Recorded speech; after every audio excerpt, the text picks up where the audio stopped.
Retrouvez les informations concernant toutes nos émissions en visitant le site des Racines et des Ailes sur france3.fr.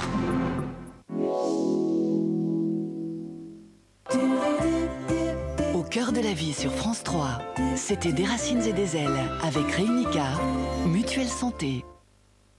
Dimanche, à partir de 18h50, nous vous proposons une soirée électorale exceptionnelle. France 3 se mobilise pour le premier tour des élections régionales. Parce que nous sommes présents dans les 22 régions et en Outre-mer, France 3 vous permet de suivre au plus près toutes les estimations, tous les résultats, toutes les analyses. En plateau et en duplex, France 3 donne la parole aux régions et à vos candidats. France 3, au cœur des régions, au cœur des élections. Le premier tour des élections régionales, c'est dimanche dès 18h50 sur France 3.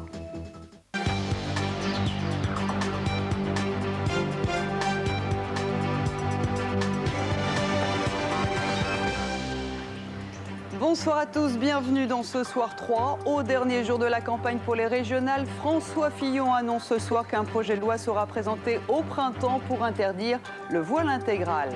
L'abstention, crainte de tous les partis politiques, en meeting ou sur Internet, les leaders multiplient les appels pour capter les 47% d'électeurs abstentionnistes.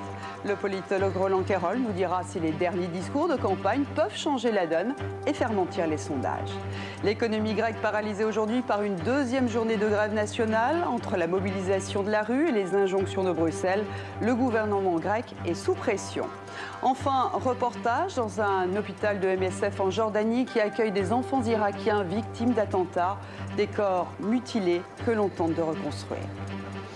La question sensible de l'interdiction du voile intégral a donc ressurgi à 3 jours des régionales. Lors d'un meeting tout à l'heure, François Fillon a annoncé qu'un projet de loi sera présenté au printemps.